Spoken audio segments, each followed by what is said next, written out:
3 MNA की और फिर एक MPA की सीट जो है ये भी क्लियरली, तो अब वो सस्पेंस नहीं रह गया जैसे पहले बेंच देख के बता दिया जाता था कि फैसला क्या आएगा।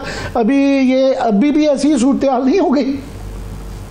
जी आमिर साहब, क्योंकि ये जो फैसला है कल वाला कि इलेक्शन कमीशन को रिकाउंटिंग का इख्तियार दे देना, हालांकि आइन का आर्टिकल 225 बड़ा क्लियर है कि जो इलेक्शन डिस्प्यूट है वो इलेक्शन ट्रिब्यूनल में जाएंगे। और हम देखते हैं माजी में इफ्तिखार मोहम्मद चौधरी और साकिब निसार ने को वारंटों में सुप्रीम कोर्ट में डायरेक्टली जो है MNAs को घर भेजा। इस दफ़ा PTI के तीनों ये MNAs जो थे ये रिटर्न कैंडिडेट थे, इन्होंने हलफ ले लिया था। इलेक्शन कमीशन में ये दरख्वास्त देते हैं कि जी रिकाउंटिंग जो है वो RO ने नहीं की। RO साहब से पूछा जाता है तो वो कहते हैं जी बाहर क्राउड बहुत ज़्यादा था PTI का।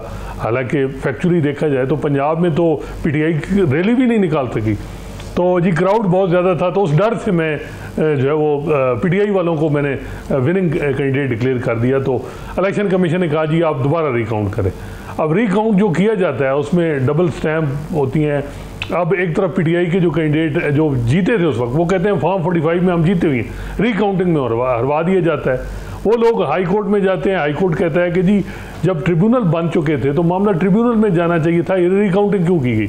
सुप्रीम कोर्ट में आता है, शहजाद शौकत साहब सुप्रीम कोर्ट बार सदर वो वकील होते हैं, चीफ जस्टिस काजी फैसल अपने पास केस लगा देते हैं और वो कह देते हैं कि जी जो रिकाउंटिंग बिल्कुल करनी चाहिए थी इलेक्शन कमीशन को। अगर गलती किसी दो नंबरी की है ROs ने तो ये जो PTI वाले कैंडिडेट हैं ये ट्रिब्यूनल में चले जाए। हालांकि होना ये चाहिए था कि पहले वो रिटर्न कैंडिडेट थे, तो मामला जो नून लीग वाले लेके गए थे उनको इलेक्शन कमीशन ने और दूसरे जो लाहौर हाई कोर्ट ने भी कहा कि उनको ट्रिब्यूनल में भेजना चाहिए था। तो 3 नंबर बढ़ा दिए गए हैं नून लीग के, PTI के कम कर दिए गए हैं।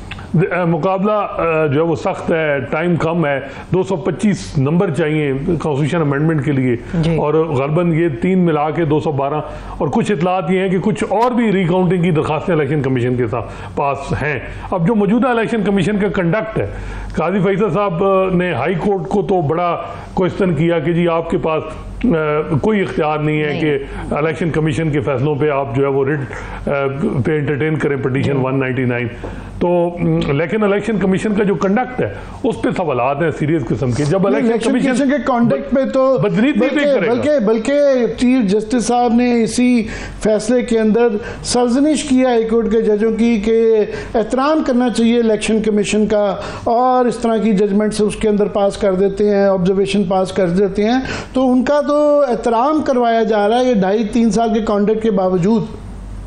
जी बिल्कुल। अब हालांकि जूरिस्प्रूडेंस भी तो ये है कि अगर कोई इदारा, आईनी इदारा वो बदनीति पे कोई काम करे उस पर और उसकी जुरिडिक्शन नहीं है तो रिट भी हाई कोर्ट भी एंटरटेन कर लेती है, सुप्रीम कोर्ट में भी। जस्टिस काजी फैसल ने खुद सुप्रीम जुडिशियल काउंसिल में उनके खिलाफ जब प्रोसीडिंग चल रही थी तो उन्होंने चैलेंज की सुप्रीम कोर्ट में, क्योंकि जी वो कह रहे थे कि मेलाफाइड है, कोरम नॉन जुडिस है, विदाउट जुरिडिक्शन है, इन बुनियादों पे। हालांकि आइन का आर्टिकल 211 बड़ा क्लियर था कि सुप्रीम जुडिशियल काउंसिल की कार्रवाई किसी कोर्ट ऑफ लॉ में चले नहीं हो सकती। यहाँ आप कह रहे हैं कि हाई कोर्ट को कि जी आप इलेक्शन कमीशन के खिलाफ जो इलेक्शन डिस्प्यूट, हालांकि इलेक्शन डिस्प्यूट बिल्कुल इसमें कोई शक नहीं है कि हाई कोर्ट एंटरटेन नहीं कर सकती। इलेक्शन डिस्प्यूट इलेक्शन ट्रिब्यूनल में जाएंगे, उसके बाद सुप्रीम कोर्ट में अपील आएगी। लेकिन जो इलेक्शन कमीशन है एडमिनिस्ट्रेटिवली ROs जो है वो जुडिशियल फंक्शन नहीं अपना सरंजाम दे रहे। उनको इसी वजह से अभी रिसेंट जो सुप्रीम कोर्ट की जजमेंट है इसी वजह से कहा गया है कि ना सुप्रीम कोर्ट और ना हाई कोर्ट के पास इख्तियार है कि वो डायरेक्टली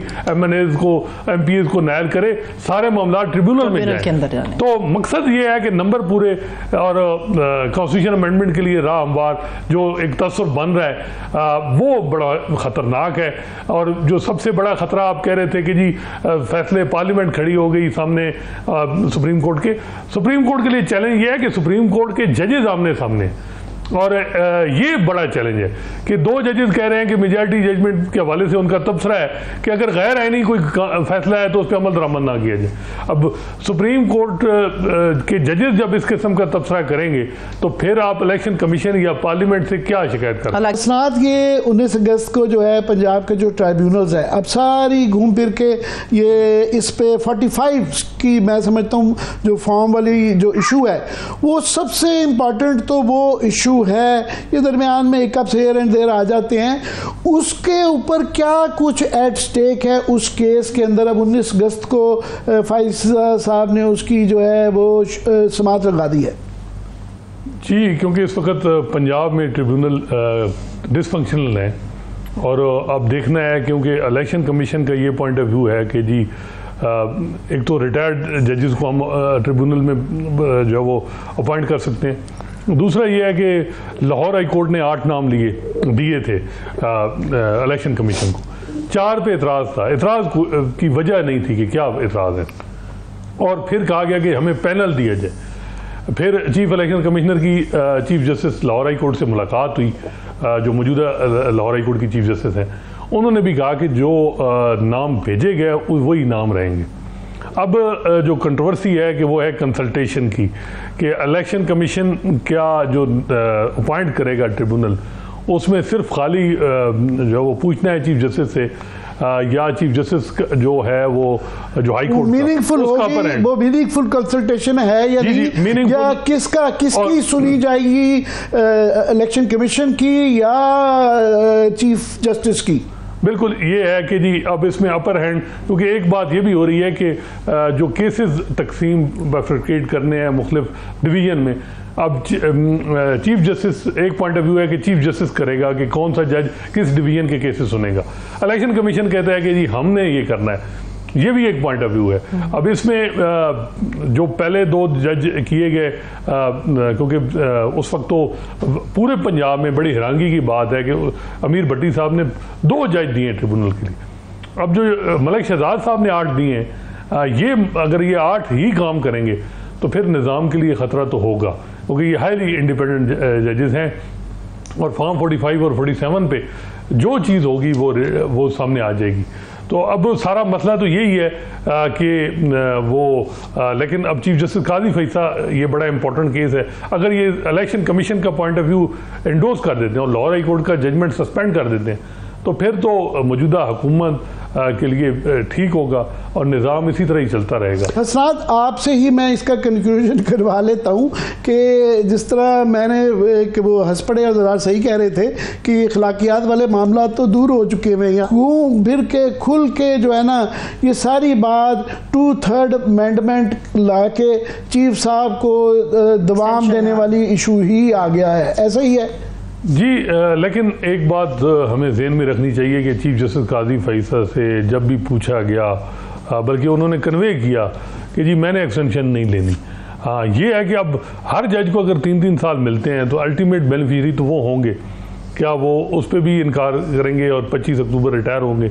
लेकिन जो इकदाम किए जा रहे हैं, चाहे रिव्यू जल्दी लगाना, उनकी ये जो आ रही हैं वो आप जैसे हमारे कुलीग्स उनके जरिए इनडायरेक्टली आ रहा है, बड़ा आसान काम है। एक किसी जगह भी वो ऑफिशियली अनाउंसमेंट कर सकते हैं कि मैं एक्सटेंशन नहीं ले रहा, या जस्टिस मंसूर अली शाह का नोटिफिकेशन हो जाए तो ये बहस खत्म हो सकती है कि कोई कॉम्प्लिकेटेड काम नहीं है, मगर ऐसा हो नहीं रहा। जी बिल्कुल यही हो रहा है। और जिस तरह उन्होंने कहा कि रिव्यू जल्दी लगे, नून लीग ने 4 दिन बाद दरख्वास्त दी 12 जुलाई के फैसले पे, 18 तारीख कमेटी के सामने आ जाती है।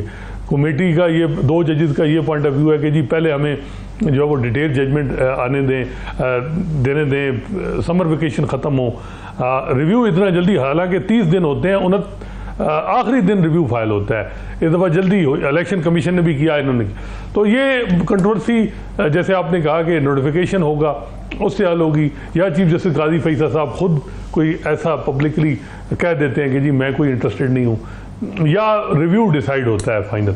बज़ाहिर ये लग रहा है कि इस वक्त सुप्रीम कोर्ट के अंदर भी अनसर्टेनिटी है और हुकूमत जो है अब क्या, ये भी लग रहा है कि डबल माइंडेड है हुकूमत के में एक तबका, वो भी ये भी देख रहा है कि हम इतना ज़्यादा आगे ना जाएं, और अगर ये जजेस 8 और इनका जजमेंट प्रिवेल कर जाता है तो फिर हमारे लिए ज़रा अच्छा नहीं रहेगा।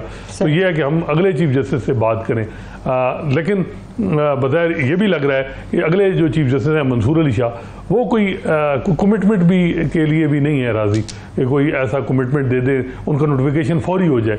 उनको भी अंदाज़ा है कि कमिटमेंट दे के अगर ओहदा लेना है तो फिर उनके सामने, जैसे मैंने बताया, साकिब निसार साहब का मॉडल भी है और चीफ जस्टिस साहब का भी है, तो वो उनके सामने है। तो देखते हैं ये अब गारंटियों से काम चलेगा कि बगैर गारंटियों के